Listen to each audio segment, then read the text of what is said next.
and making ends meet. Shortly after he opened the Phala Phala case, you were approached and offered a whole lot of money. That's true. It's about 50 million. Plus. 50 million plus. No, it was 50 million and there was additional. To drop the case. Tell us about that. How did it happen? Okay, you know, that happened on the 15th of June, Yes. 2022. Yes. It's like 14 days after I opened the case. Fellow South Africans, it get worse, this story of Arthur Fraser, because Arthur Fraser actually had an interview with Umzilikazi wa Africa, a journalist, and confirmed the fact that actually they attempted to bribe him over 50 million rands. Let that sink in. And what makes the matters worse is the involvement of the Democratic Alliance in trying to remove him from the way, which then begs the question that I want you to think of. Do you think the Democratic Alliance will actually impeach Ramaphosa, or they will actually go to that committee and protect him? Let's talk about this whole thing. He then states to me that, you know, he's getting pressure from the DA. From the DA? From the DA. To fire you? To fire me. And he's the president of the ANC in the country? You must know what he says after this. Okay, I'm listening. So he says he's under pressure from the DA. So I said, I understand, that's political noise, Mr. President. He says, no, but you are liability to the ANC commissioner. So as I've released the video a few hours ago, and I encourage you guys to go and watch that video regarding an explosive of Arthur Fraser being bribed so that he can be silenced regarding the criminal case that he opened against President Ramaphosa in connections to the Phala Phala farm. So then now, Arthur Fraser has confirmed these allegations through an interview he had a few years ago with Umzilikazi wa Africa. However, now guys, there is explosives that he revealed that are really problematic. And regarding him being removed and being told that he needs to resign because he's sort of like a liability, or, you know, there's a pressure that Ramaphosa is receiving for him to be removed. I go home next Saturday, it's a Saturday, I go to the president's house, I'm there. As you would have realized today, I'm punctual about time. So no, I know. On time. I know that, yeah. So I get there at 7 o'clock, and as we're walking in, he greets me cordially, but before we're sitting, he says, you know, Commissioner, I want to start with the DJ ended yesterday. And I realized, oh, you know, this president, at least you have the decency to sit me down, to sit and take me through the whole. So he says, no, you know, I'm under pressure, I need you to resign, and that's what I'm here to ask you. Pressure from who? Because he's the president of the country. Yeah, no, I'll explain, I'll take you through if you don't mind. Okay.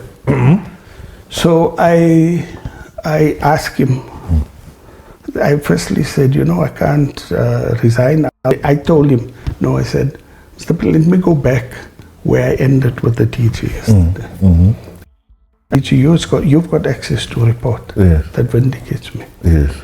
So you and me know that this matter is not what it is. Yes. It's just been twisted. Yeah, and I understand it's politics. At least we understand the truth. So I don't think I can deal with the noise. I'll continue, I can deal with the noise. He then states to me that, you know, he's getting pressure from the DA. From the DA? From the DA. To fire you? To fire me. And he's the president of the ANC in the country? You must know what he says after this. Okay, I'm listening. So he says he's under pressure from the DA. So I said, I understand, that's political noise, Mr. President. He says, no, but you are liability to the ANC commissioner.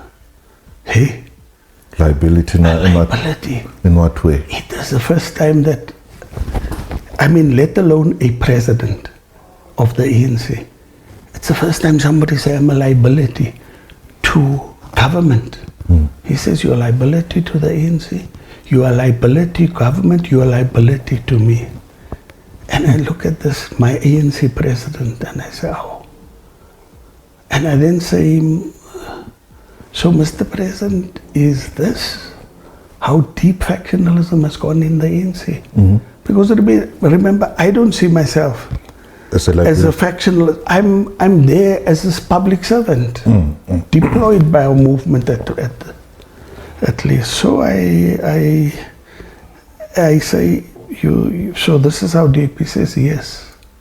So I admit that it was done based on factionalism, not on you being really a liability, so to speak. Yeah, so I then tell him, but Mr. President, he said, but you helped NDZ at Nazareth. 2017.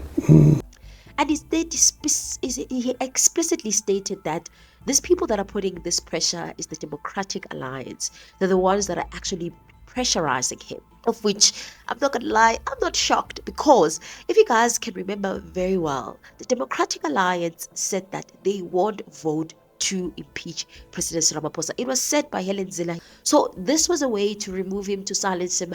However, the ATM and the Economic Freedom Fighters, through this Concord judgment, said, Angeke utshele lokho. That ain't going to happen. You're not gonna tell me that.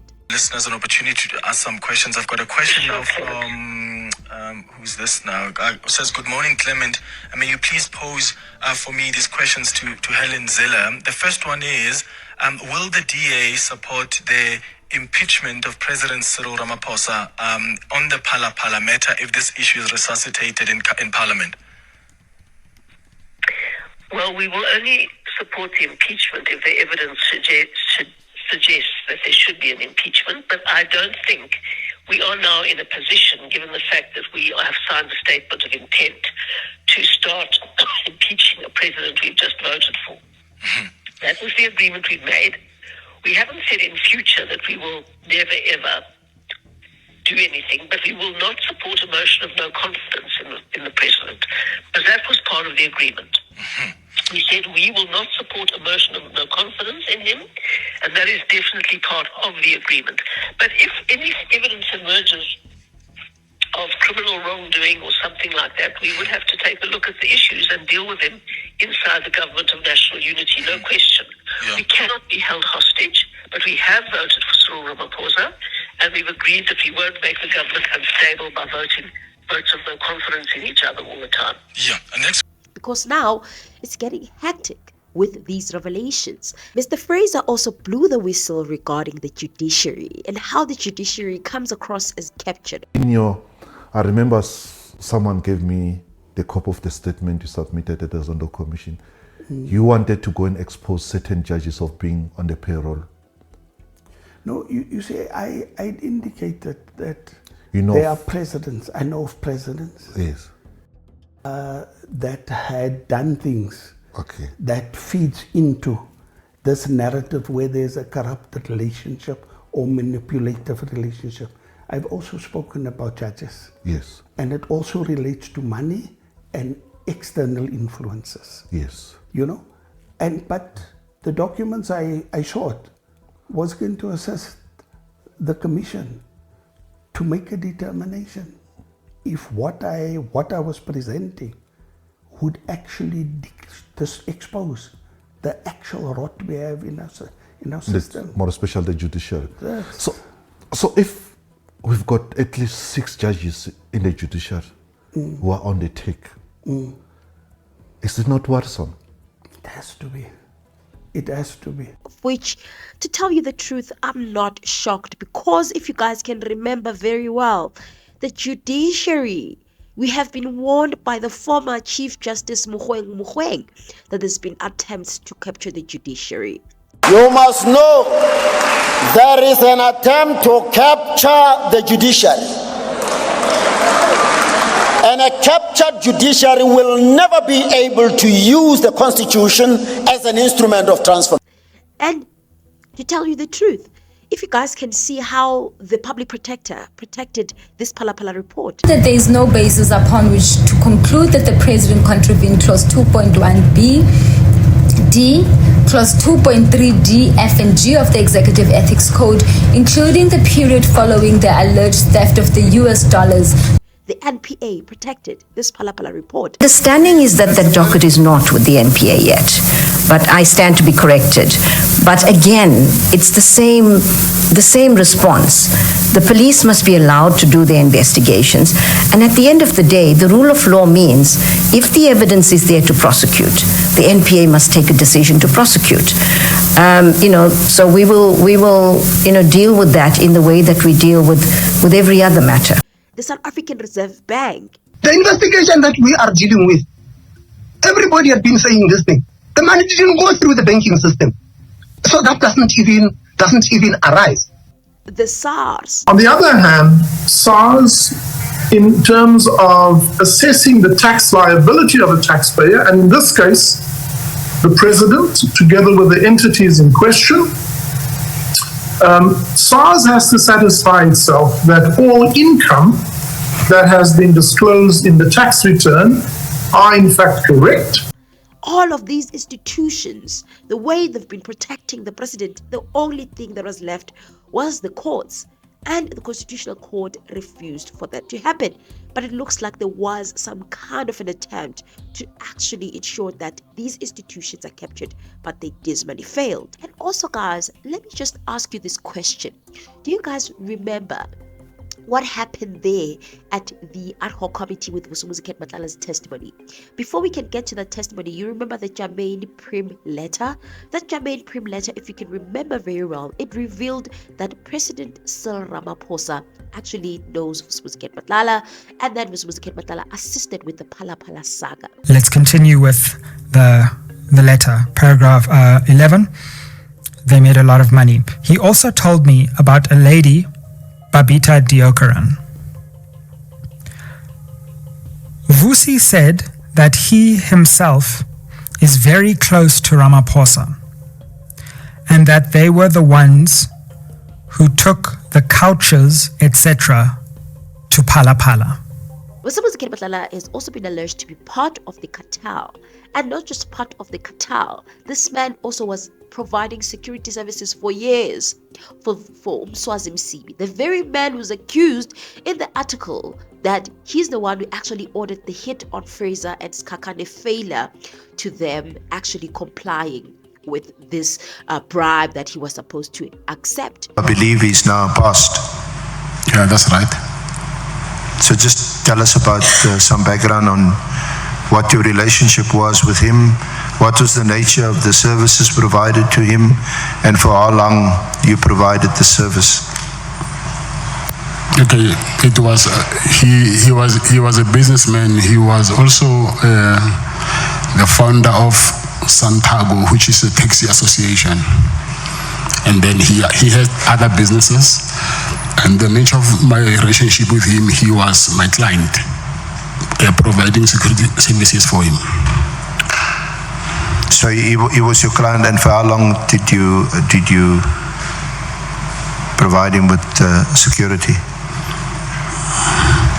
I'll say from 2000, what is this here? 2001, or I'll say maybe before COVID, 2000 until right when he passed on. And when did he pass? 2024 January, I think. 2023, 2024 January. I don't know what you guys think. It gets worse. It does not stop.